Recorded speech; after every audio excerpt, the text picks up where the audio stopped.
Absolutely. And that's a way that artists can really help each other because we all do very different things. Shalom, friends! Welcome to Orange Socks, a podcast celebrating Jewish creativity. I'm your host, Yitzchak Muli, inviting you to join me in exploring the soul of Jewish expression. Shalom, friends! Welcome to the Orange Socks podcast, and I'm here with Adar Darnov. Adar, thank you for schlepping all the way out here to the wonderful, messy, pretend like it's all organized Muli Art Studio. And welcome. I'm glad I schlepped. I'm glad I Yes. schlepped. It's an honor to sit here in your studio, and I'm excited to have a conversation about Judaism and art. And it's our meeting is a long time coming. Yeah, a meeting is a long time coming. Apparently we crossed paths, Facebook-wise at least. How many years ago? Must be around 10 years ago, 10 because it years was ago. maybe more than 10 years ago, because I graduated from School of Visual Arts in 2015, and we were talking on Facebook about your Creative Soul blog before I graduated, Okay, and now okay. we're in 2025, so A it's good 10 been years. a Yeah, it's long been a time. minute. It's been Yeah, a minute. yeah, So SVA, yes. that's cool. That's in a way you're one of the lucky ones that got to get a professional education, It a professional was creative education. It was a gift, and I am very grateful. I had some incredible teachers there, some people who were and are really at the top of their class for what they do. People like Marvin Madelson, just incredible portrait painter, Donato Giancola, a fantasy illustrator, Tristan Elwell. These are people who just at the absolute height of their craft, and I was really, really fortunate to learn from them. And So it's not true that the adage that if you do, you do, and if you know how to, you do, and if you don't, you teach. So oh that's no, wrong, right? no, no, no, no, no, it is definitely wrong. I think that over the years, I've seen and I've learned that teaching can be a really integral part of an art career. And I think there's probably so much to be gained from teaching. Um, and, you know, not every teacher I had was at that level, but definitely there's no shame in teaching at all. It's a great thing. Yeah. It's a phenomenal thing. Did you get to play with everything, with all the mediums and all the fun toys? Did you have a particular, focus, a direction? That is a Tell me great about that. that's a great question. And the answer to that is I did. I did get the chance to try a lot of different things. Um, I think just about the only thing that I knew when I was in college was that I wanted to be a professional artist somehow. I think I knew I had a vague idea that I wanted to be a freelancer. I had some tendencies towards certain subject matter, certainly Jewish subject matter, came out many, many times in my work in college, but there was a lot that was open, and because of that, I tried watercolor classes. I tried, well, I of course, I learned a lot of the fundamentals, charcoal drawing, figure drawing and painting, oil paint. I definitely gravitated towards oil paint and gouache, a lot of different stuff, a lot of different stuff, and a lot of different stuff subject matter wise too. But there was always Jewish stuff in the mix, for sure. So subject matter was kind of that's up to you, right? It was more of a study of if you're doing portraiture, you're doing portraiture. It's a question. It's your choice who you choose to paint. Would that be correct? Or did they even give you, guided you in terms of subject matter?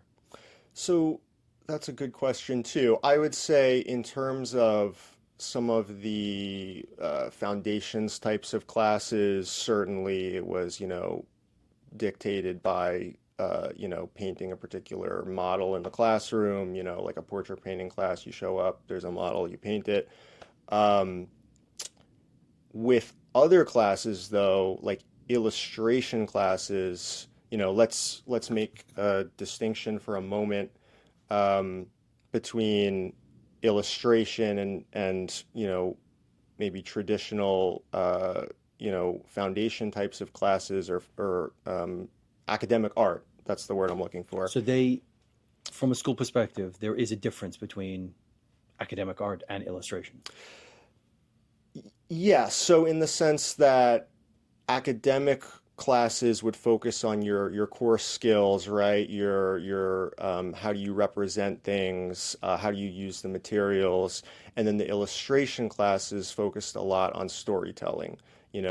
How do you compose elements into a visual narrative, so to speak, so that when you look at a picture, it's speaking a certain language that's cohesive, whether it's more abstract or more realistic. What are the expressions of the characters? What is the meaning? What is the story that you're trying to tell with the picture? So that's what I would kind of classify as like the illustration classes, and versus the more academic classes where you would come in, you'd paint a still life, you would learn how to mix colors, you would learn how does light fall on an object, how does shadow work.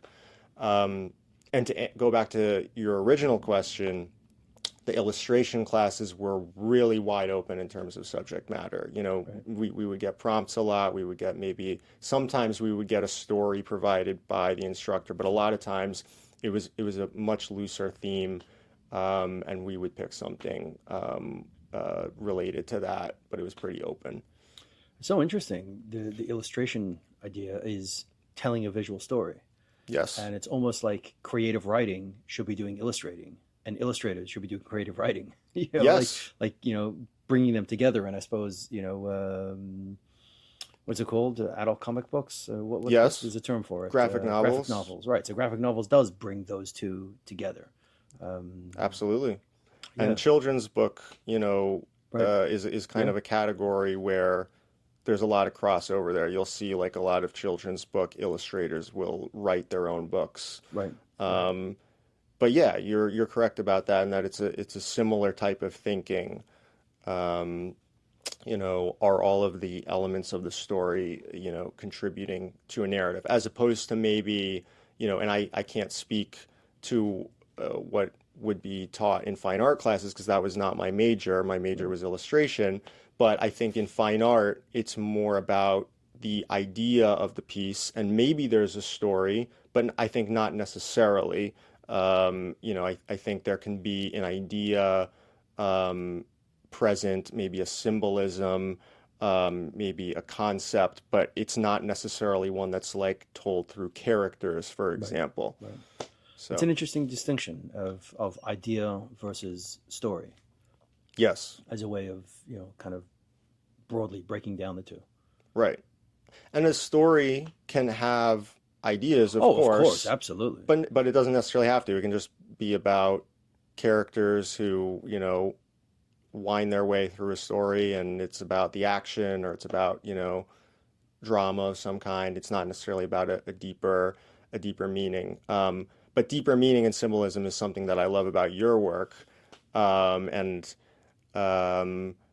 I've learned, more about your work as I see you more. I think I learned a lot about your work watching an Art and Scroll podcast that you did a couple years ago, and that gave me a much greater appreciation for how just pure symbolism and visual metaphor can really create a really substantial work of art that has a lot of meaning to it and purpose. Thank you. Yeah. Yeah, my work, maybe because of my history, my background as a rabbi, I want my work to have meaning. I want my work to communicate something, even if it's just joy, the joie de vivre, joy to be alive, joy to be Jewish, Jewish pride, or something heavier and deeper and so on. But yeah, I want to communicate a meaning rather than just say communicating a feeling. Mm-hmm. And it So, definitely does communicate joy. okay, good. I'm doing something right. That's good. It definitely does. So you said earlier that you knew you wanted to be a creative professional. You wanted your profession to come from your creativity. What kind of parents do you have that just didn't want you to be a doctor and lawyer? I mean, what kind of what kind of story is that? How'd you get away with that? Well, I'm glad you asked. So my mom is a cantor and my dad is a rabbi.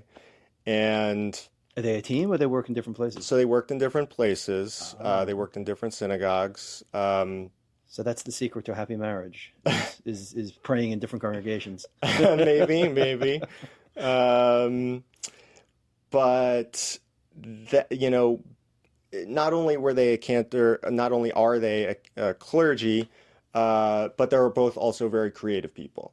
Okay. So I did not grow up in the type of Jewish household that said, be a lawyer, be a doctor.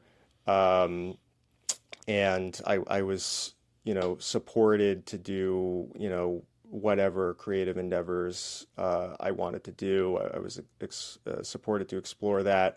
And just being that I did grow up in such a Jewish household and I grew up in a household that supported creativity, there were just all kinds of experiences that I had from a very young age that kind of enmeshed the two and created positive associations between those two things very early on.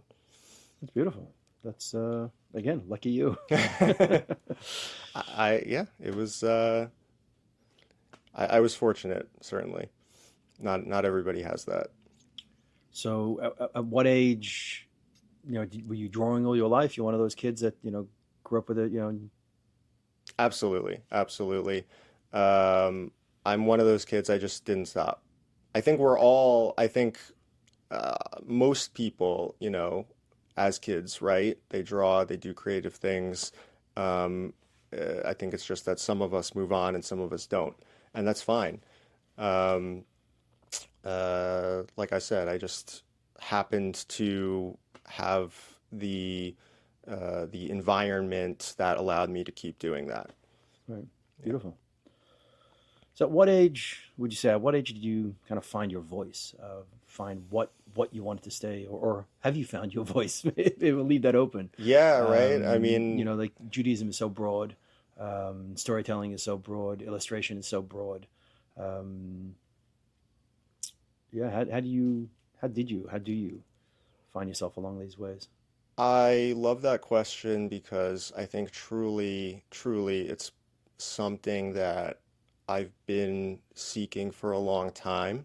And I think it is something that is a little bit hard to uh, grasp when you're a creative person because you are open to things, you're open to different styles, different media, different techniques, and I think it's a continual process. I'm still in a way trying to find that voice, but I think it is becoming more and more crystallized as time goes on. I think that um, I've definitely undergone a bit of a journey in terms of the different types of art that I've tried over the years and um, trying to find a sort of a professional home. And I think I get closer and closer all the time. I think I've gotten very close most recently by entering into the Jewish nonprofit field and Okay. also at the same time in the last few years reclaiming a little bit of the, well, not a little bit, a lot of the original desire that I had to be a freelancer and to do Jewish art. Um, it was something I was always interested in, but I didn't really see a straightforward path to get there. And it just so happened in recent years that things have kind of worked out in various ways to let me do that more. So I've been doing a lot of freelancing with Jewish themes recently, and um, So working, yeah, well, working for the Federation, you said, yeah, right? In South Jersey. yes, So, part of being an illustrator, I suppose, is definitely, as we said, being able to tell good stories, a good storyteller. But then part of working for someone else is being able to tell their stories, 100%. and being able to balance, your personal input to their stories, but or your yourself. But it's more you got to put yourself into the story, but it's more about telling someone else's story. 100%. 100%. And that's something that I've learned as my career has progressed as well, is how to straddle that line. I think what I've learned as time goes on is that as an artist, you should have something different that you're bringing to the table, because otherwise, why would somebody go to you as opposed to Right. someone else? Right. And at the same time, I think the mark of someone that's really a professional is being able to ask themselves, what is my client or customer trying to achieve, and how can I help them do that? Right. Through the lens of whatever style it is, or whatever, techniques that I, tend to specialize in. Right. Well, that's the other thing, is that you're telling someone else's story, but it's still your work, and it's still a reflection of your work, and it's still in your style. And so I suppose you could have multiple styles, but you want people to look at something and go, "Oh, okay, that's Adar's work," and when I get a commission, I get people say, "Oh, I did create something in your style." I'm like, "Which one?" I got so many styles, I got so many like periods of different work, but yeah, being able to tell someone else's story while keeping your own style or your own voice in there, and at the same time, they came to you because they wanted what you bring to the world, what you bring to the table. Right. They didn't, they come to me because they want what I bring to the table. So, that balance of developing your own voice while telling someone else's story, while maintaining your style, seems like a bit of it's a journey to find that, or it's, it takes nuance to be able to, and not be all over the place. And like every story starts with, a totally new style, and there's no through line between the work. Right. And I think, something that's coming to mind as you talk about this is that ideally you have a situation in which the client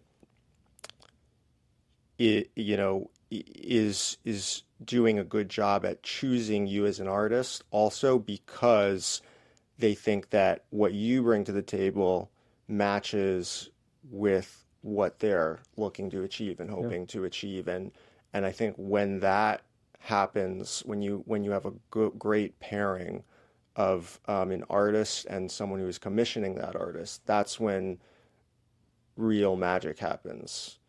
And So as a freelancer, do you say no to jobs? Do you turn jobs down? And if you do, why? Like based on this voice style? In the last few years, I've really not turned anybody down, but I always ask myself, am I going to be able to succeed at helping this person do what they're trying to do? And if the answer to that question was truly no, then I would turn somebody down. And I think that's how any, I do like to compare art to business sometimes, because I think there are parallels, and I think that's how any good business should operate, right? I think, any good business, if a business has a customer that, they're not able to properly help, I think they should turn that customer to a place where they can get helped. Otherwise, because what's the purpose of the business? And I think that in certain areas of art, in certain ways of going about art, I think that's applicable as well. Obviously, not all art is like that. Lots of art we make, just because we want to make the art, we want to express something, we have an idea. That's the certain way of making art. But if you're talking about making art in a commercial sense for a particular person, I think that's applicable. So I think that's a really important thing to consider when someone approaches me in particular. It's something I think about. Can I help this person? Yeah, no, that is a healthy way to look at it. And it's not just, I suppose I asked about turning down, but it's less about turning down. It's more about, oh, this is what you want. Okay, I'm not the right fit, but I got a guy. Yeah. I know someone else who I think would be a great fit. And I think I think the customer would really, they'd come back to you for more work, knowing that, you're being upfront and honest with them that, okay, this isn't going to work, but hey, the next thing, Canon does and could work. Absolutely. And that's a way that artists can really help each other because we all do very different things. If somebody came to me and they were they were very clearly looking for something like more of a moolie, I would say, I know this guy. So, we're all gonna go further as creatives if we help each other in that way, and if we have other people in mind, if we have people who are commissioning art in mind and what's truly in their best interest, and also what's in our overall best interest as far as having Jewish creativity flourish. Yeah, as a whole. Very much so. Very much so. My line is the bigger the pie, the bigger the pieces. That's my way of saying, like, let's help each other. Let's get this, the Jewish art world, if we can, the Jewish art community is growing. I think over the last 10, 15 years, since the days of the creative soul, there are more and more, visual artists, music. I think Jewish music is ahead of Jewish art, Jewish visual art. But I think Jewish visual art is stepping into it, and there are, definitely in Israel, there's a strong community, and there's the Jerusalem Biannual, and there's the Jerusalem Design Week, and there's a number of different. I'm sure there's a lot more that I don't even know about in music and so on. But I think we're having our moment. And you've done a lot to help create that. You've done a lot to help create that over the years with the Creative Soul blog, with the gallery that you had at one time, and with this podcast. Yeah. I'm still here, still at it, still kicking, still got more to do. That's for sure. Yes. Yeah. Thank you. It's been a journey, and by no means is it over. But not that I had no idea what I was getting into, early on. But I didn't consider what the possibilities were. I was just creating. And I was mostly creating for me. I was just like, wow, like I can do that. I mean, I started with photography. That was my form of expression. Unlike you, I did not draw as a child. And my drawing is, I work more with ideas. Ideas excite me. And then it's okay, how do you develop that idea, and what medium do you use, and so on. But we continue to grow and evolve and touch people. And, the classic is the cafes in Paris, the art, the cafes where all the artists would sit together and, yes. and martinis and I don't know, whatever, cigars, cigarettes. The Impressionists. And they had a community. And I think we have a community. We're splintered, we're like, now with the internet, everyone can be anywhere. There was some time in New York where there was more going on. And I mean, listen, I'm older. I used to be able to run into New York all the time for different, there's the Creative Soul. And then there was going through the history, actually with Elka Riva Sudin. We kind of went for a walk down memory lane and all the different, she started with Jewish Art Now. There was, the Creative Soul, and there was Hevria. And now there's Havuria. You familiar with them? I think I've heard of that as well. I don't know if I'm pronouncing them right. Yeah, you should get involved. I got to get them on the podcast as well. But they're a bunch of college kids who are like, all right, let's make Jewish art, cool again, so to speak. Let's bring let's bring creatives together. Let's and they're doing really good work. And they got a print magazine of our Verklempt, and they're putting on events and music sessions, and they're doing really awesome work. And we're building on each other and helping foster a community, which I think is key.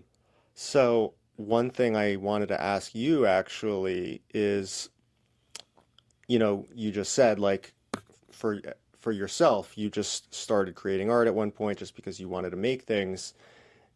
But I'm curious if you could talk more about your original impulses and motivations to do all of this community-oriented type of work.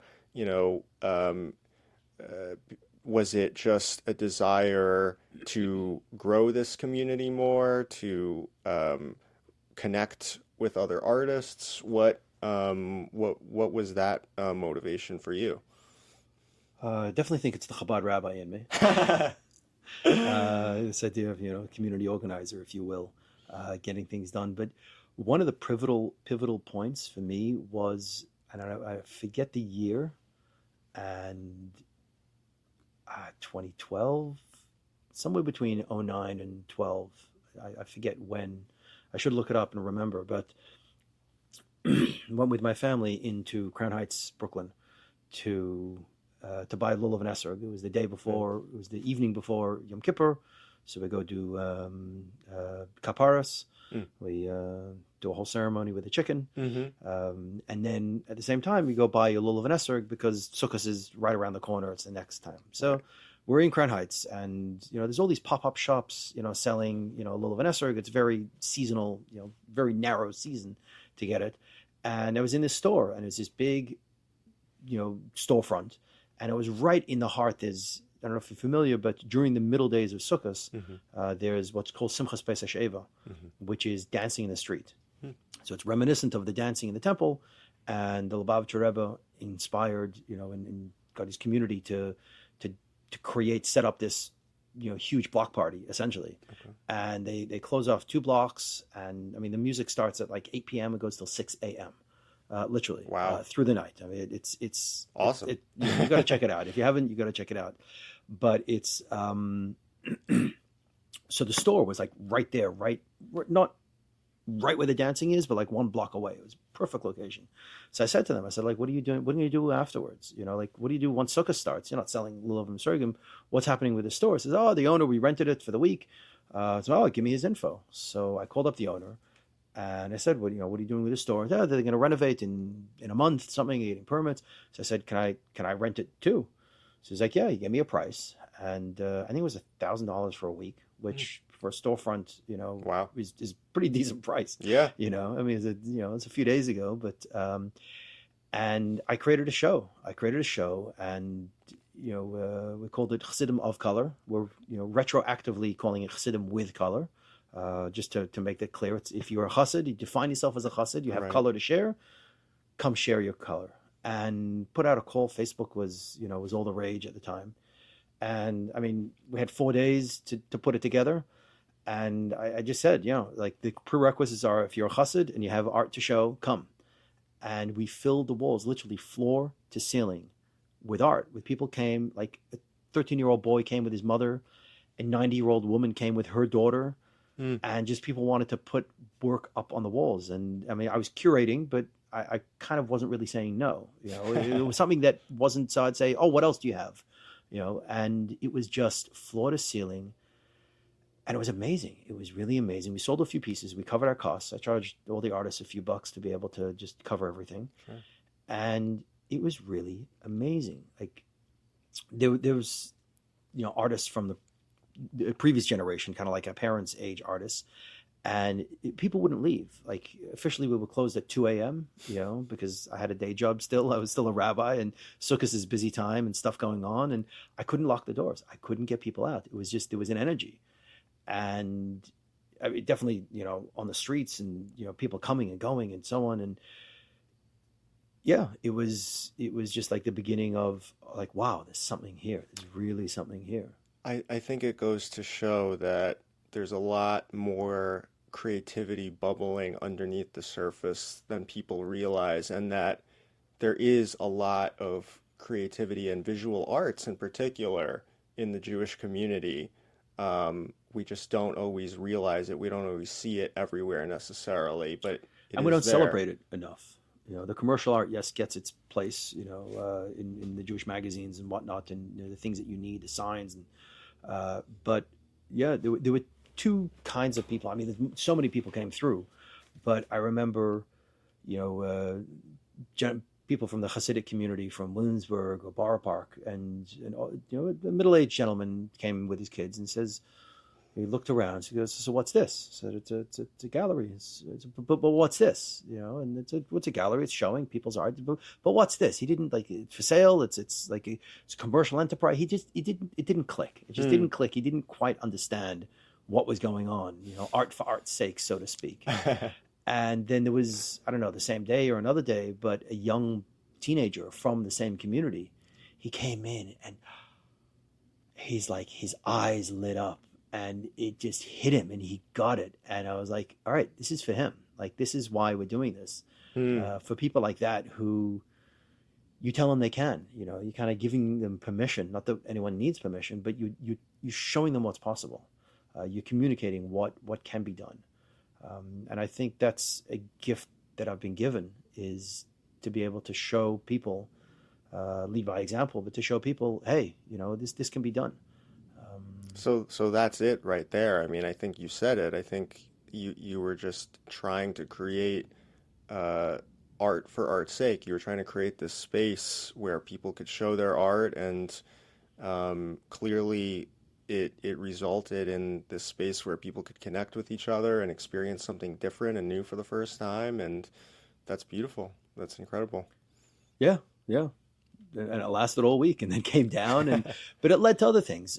For a few years after that, I was doing a show every Sukkot, which led to the creation of the Creative Soul. So this Creative Soul was an outgrowth of this. To say, hey, why just 1 week a year? You know, let's build something, which was hard to maintain, and it had its moment, and it faded away, and other things replaced it. And yeah, the creative community is greater for it. Absolutely. Absolutely. And the blog that you did showed a lot of different artists. I don't know if it's still going or not. Creative, the organizing side is harder for me. So yeah, for a period of time, Chabad, I was like giving them, I don't know, it was one photo a week, one photo a day. I can't imagine it was a photo a day, because it was like, that'd be way too much. But I don't know. I don't even remember. I got to Art for the Soul, I think we called it, on Chabad.org. I haven't even Yes. It could be that they're continuing. I hope they're continuing. And if not, maybe we should revive it, because there is so much art out there. There's so many, like here with this podcast, I release, you know, an episode a week, and like that's a lot. But at the same time, it's like, oh my God, like the list of people that I want to have on is just endless. There's so many creatives to talk to, and there's so many different people's stories and different angles and where they come from and their backgrounds and how it all fits together. And yeah, so. Well, again, there's so many people. There's just more visual art, more Jewish visual art out there, I think, than people really realize and appreciate. You know, recently I went to a show at a place called the Jewish Heritage Museum of Monmouth County, and it's a museum that does a lot of historical stuff, but they do some art stuff too. It's been around for a long, long time. And I went and checked out the show, and I didn't recognize any of the artists' names, but I think it was another one of these moments when I thought to myself, you know, like, this is, you know, the community, this museum is roughly in the area around where I grew up and spent a lot of time there. And I didn't know that any of these people, you know, were here around doing this art, you know, but they're there, you know, we just don't always see it. We don't always know it, but there's a lot of, you know, Jewish creativity under the surface for sure. Yeah, absolutely. And we got to get it out there. We got to share with each other. We got to, there's an organization called the Art World for Israel, I believe, the Art World for Israel. And there's a high concentration in Miami, but they're a clearinghouse. You know, there's the Jewish Art Salon, which is another clearinghouse. So there are groups, you know, of official groups. There's what else is there? There's the Jewish Artists Guild, Judaic Artists Guild. Judaic Artists Guild. Yes. So, you know, I hate online interaction. I'm really bad at typing. I'm really bad at, you know, being like, I'm on all these chats and I don't really say much. I could, in person I can talk. I can share, you know, and I have images to share and stories to share, but typing is just not. So I find that I feel the disconnect. I definitely feel the disconnect. But then when we have the opportunity to get together, and often, at an opening at a show, excuse me, someone's show opening of an art show, the opening is the place to be.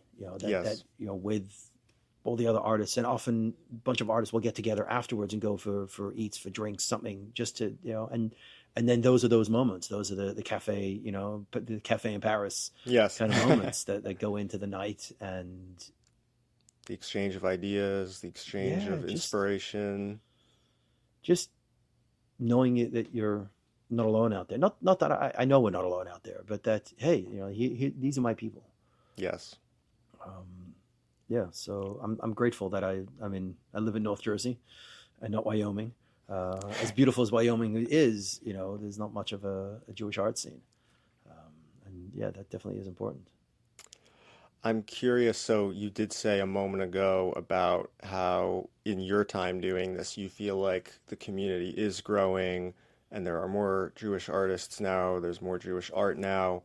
Um, you know, Something that I know you ask your guests is, what advice did they have? Hey, First, you're jumping the gun, my friend. I know, I'm jumping ahead a little bit, right? I'll ask it a little bit differently than you ask it. So you ask your guests, well, okay, I won't spoil the end for the listeners. You ask your guests a certain question, No, go ahead, make it simple. about giving advice. I'm curious for you, being the many, many years that you've been creating Jewish art and showing work, what advice do you have for people who, whether they want to just create Jewish art, or if they want to make a portion of their livelihood in somehow related to Jewish visual art or creativity, or even if that's what they want their career to be, their whole career, being what you've seen over the last however many years.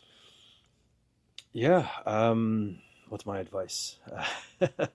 I think, I mean, first of all, get messy and go everywhere and just do everything. And like, as you're saying well, yeah, like this, but play with, you don't know what you like until you try it. Mm-hmm. So, if you have the opportunity to go to art school, great. Or if not, spend a month, on each art, a month on drawing, then a month on, oil painting, and then a month on photography, and a month on, and maybe a month is too long. Maybe you can do two different things at the same time in the month, because there's not so many things that you want to do.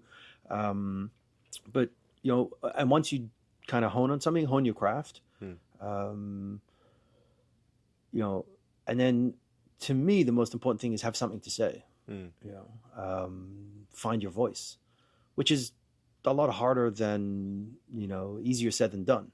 I definitely agree with that. And we equally own Judaism, all of us, all the Jewish artists out there. And yet our Jewish art is not carbon copies of each other. You're doing you, I'm doing me, and everyone's doing their own thing. So find your voice within Judaism. What part of Judaism talks to you? And within it says, that you should have a gola l'makam Torah. You should go to a specific place of learning Torah that talks to you. And there's the idea that a particular mitzvah that is central to you, like your mitzvah. What's your mitzvah? So at the same time, it's like, what's your Judaism? And part of the whole Orange Socks podcast, and it starts with an original piece. And one of these gentlemen are wearing orange socks, and it's about personalizing your Judaism. So you got to personalize, your Judaism, as we were talking earlier about, even if you're telling someone else's story, but you got to be able to do it in your style. It's got to be a reflection of you in some form. And I think the last part, which I am taking, or I heard from Gary Vaynerchuk, and fascinating thing he said, and he says a lot of things, but he's saying, just put it out there. Just put it out there, and put it out there when you suck, specifically. Put it out there when you're just starting, because you'll find your people, and your people will find you, and you'll get better, and they'll watch you get better. and they will be rooting for you because I remember back when he was just in his studio on a camcorder and in his basement, or they will come along this journey for you, with you. Sorry, not for you, with you. They will come along this journey with you, and they will take pride in having been part of that journey. So if you show up as a perfectly polished artist, so you take 10 years to become a perfectly polished artist, then you show up as this perfectly polished artist. There's a lot of perfectly polished artists out there. There's nothing interesting, or there is and there isn't, but imagine taking those 10 years and just sharing your process along the way. And how many times, that, again, talking about social media, where that's the place where people, are seen, and, if those metrics count at all, but, the finished piece will get X amount of views and impressions, but the process of the piece will get so many more. People want to see the process. People want to see the behind the messiness. And so put out the crappy work. That is fascinating in and of itself, because you're never going to be a perfect artist, right? Right. There's no perfectly polished version. I mean, speaking about one piece of art, let alone, your body of work as a whole, right? It's never going to be perfect. It's never going to be perfectly polished, to use that word that you were using. And so you have to embrace that. Yeah, I guess you have to embrace that. But that's your uniqueness. That's you. That's your fingerprint. And without that, we got AI, and AI is fingerprintless. Right. It's shiny, it's perfect, with 6 fingers, but how have you found that AI has impacted your work at all, or your?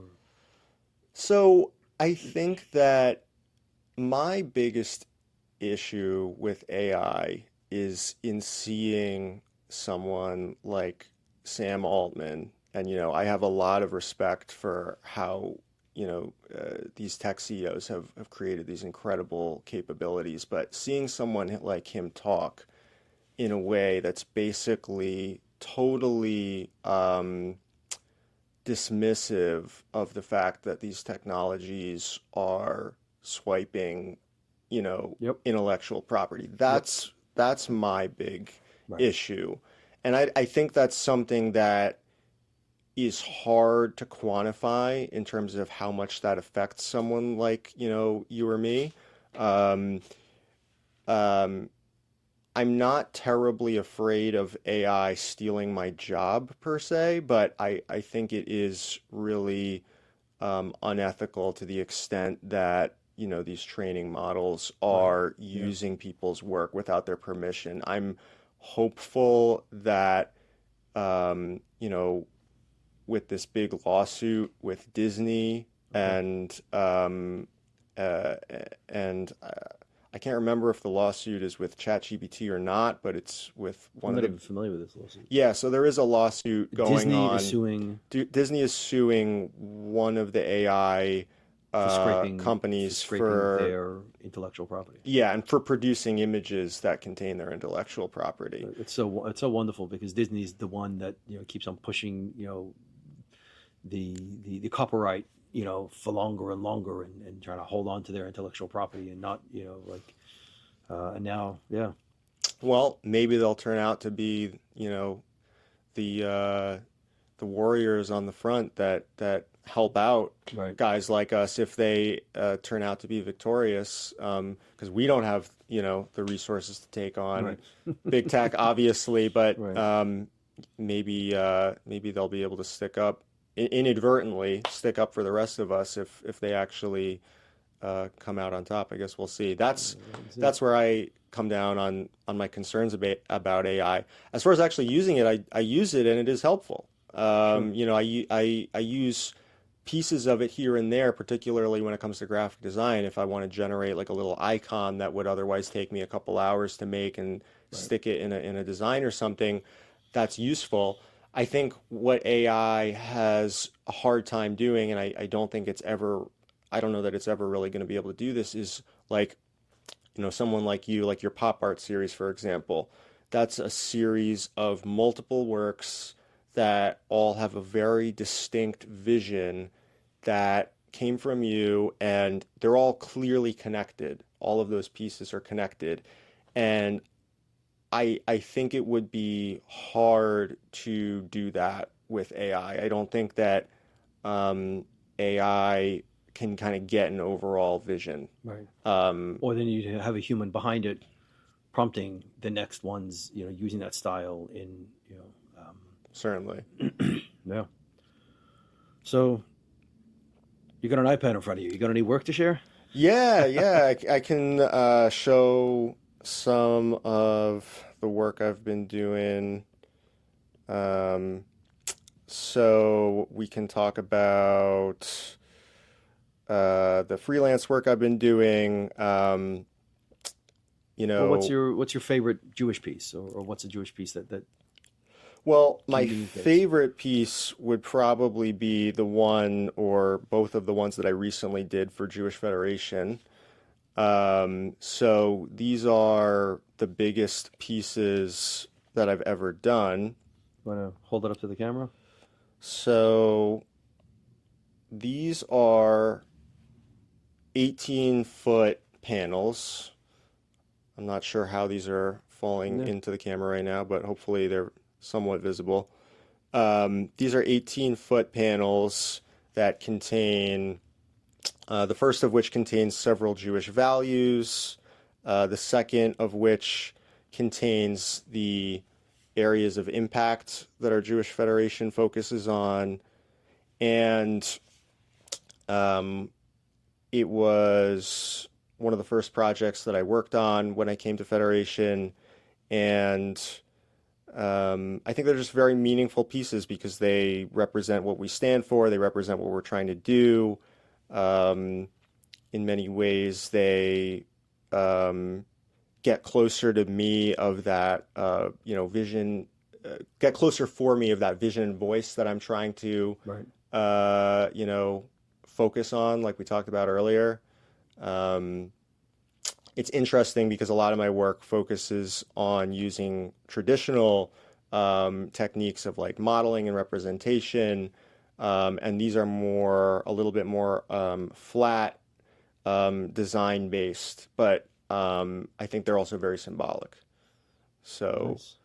um, that's those pieces. Maybe a contrast that would be something like one of the ketubahs that I've done in the last couple of years. Oh, wonderful. So this piece is a little bit more, as you can see, it has more of a traditional painting look to it. It is, But this is all created digital. this is created digitally Right. with a digital pen and a tablet. So painted like you would think of as painting, but using pixels on a screen. Right. Yeah. Um, That's very this special doing ketubas. it is. It's really meaningful because the client is so invested Yeah. personally. Yeah. Um, and this piece in particular has a bit of symbolism to it as well. The trees are growing out of basically uh, a dead log, and that's because at least one of the couple getting married was previously divorced. Okay. Um, Oh, wow. and so the Okay. symbolism is of the trees, That fell um, and the you know, regrowth. right, the new growth, and then the new trees, of course, are intertwined together. Um, but also with a piece like this, the client is picking out colors. They're giving me references of images to look at, so that this really meets their vision and is really close to whatever they have in their mind's eye. Yeah. Yeah. That's nice to be able to do that and to be able to communicate, their vision and kind of give them what they have in their head for such a meaningful occasion. Yes, yes. And people have really interesting ideas. They have ideas that I wouldn't have thought of. This was a piece, this was another ketubah where Cool. the text is winding on a path in between trees in a forest, and I'd never done something like that before. And it has the two paths. There's two paths in the foreground that converge and go off Right. into the distance. Yeah. This is all stuff that people are really creative. People who Right. are not artists are really creative. They just need someone to help them, create what they have in mind. Yeah. No. Yeah. You familiar with the work of David Moss? No, I'm not. Okay. So one of my closing questions are, what are three creatives that you think the audience should know? But I'll preface that with a creative that I think you really should know is David Moss. Okay. And he's a prolific, incredible prolific artist, and he works mostly on paper, even though he does other things. And I would say he's the father of the modern the art ketubah. Okay. It used to be a thing generations ago, and he kind of brought it back. So he's the father of, what you're doing. So you should know, the Okay. I'm lineage. gonna have to look into that. You look him up. Yeah, exactly, absolutely. So, but I'll turn it to you. Who are three creatives that you think the audience should know? So, of course, Three Jewish creatives. right. Yeah. Of course, I prepared for this question as an avid listener of your podcast. So I have two visual artists and I have a musical artist, and the two visual artists are not obviously Jewish, but they do have Jewish connections in their work. So one artist who I've been exploring lately is Jack Kirby. So he, for those who don't know, he was one of the original comic book illustrators, right up there with Stan Lee, Okay. who of course was also Jewish. Right. Jack Kirby didn't historically get as much credit as Stan Lee, but he's starting to get more credit now. And I saw a fascinating exhibit about him recently in Los Angeles at the Skirball Center there, which is a Jewish Nice. Yes. Yeah. institution that showed a lot of how Judaism showed up in some of his work. Not always, his commercial work in overt ways, but he did like an incredible Jacob wrestling the angel, for example, and he did a family Hanukkah card, things like that. So he's a really good one to check out. Another one that I would recommend people check out is Milton Glaser. Yes. Okay, so Milton Glaser, right, hugely influential in the 60s and 70s, close to my heart because he's a graphic designer and illustrator, which is what I am. Did he teach in SVA?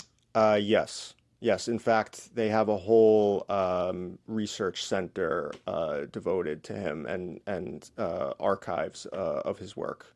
Nice. So he's a really good one. He did branding for the Israel Day Parade at one time. Okay. And also, for those who don't know, he did the I Heart New York logo. Yeah. Check him out. And then so I wanted to mention a music artist as well, because you were talking earlier about how the Jewish music scene is like really incredible right now, which it is. And it's something that really gets me excited to make work. It really gets me in touch with spirituality. And so I wanted to mention Zusha because yes. they're hugely inspiring, their music. Yeah. Nice. Okay. All right, here we go. Our last question is turn the tables on you. What's your advice for young creatives for them to find their orange socks? So I think similar to you, I think one thing I would say is lean into what really interests you uniquely, even if it's not popular. We live in this great big world where we're exposed to a lot of different stuff now, and I think sometimes as creatives it can be tempting to want to do whatever's popular of the moment. But things come and go, and I think what stays the same is what's true to you, and follow that, and do that with passion, do that with heart, and it will resonate with your tribe, so to speak. And then one other piece of advice I would give, particularly to younger people who maybe are still learning this lesson, is just art or no art, learn how to help people. Learn how to work and learn how to help people. Right. Because at the end of the day, whether you're Van Gogh or Picasso, I think art does something to help people in some way. It helps people see the world a different way, or if you're a commercial artist, you're like we talked about a lot, doing something to achieve someone else's vision. But I think that comes from putting yourself in someone else's shoes and seeing how you can do something for them. Amazing. Adar, thank you. Thank you so much for having me on. My pleasure. And if you made it this far to the end of the podcast, let me know, because I don't get enough feedback about this. I didn't know that you're an avid listener. So if you are an avid listener or this is your first time, shoot me a line. Tell me what you enjoyed, what you're enjoying, what we could change, what we can improve, and your thoughts on how we can build our creative community together. So looking forward to hearing a few replies. If you're enjoying this podcast, hit the like button on whatever platform you're listening to, follow, subscribe, and help us get this podcast out to more people. All right. Thank you. Thanks a lot, Yitzhak.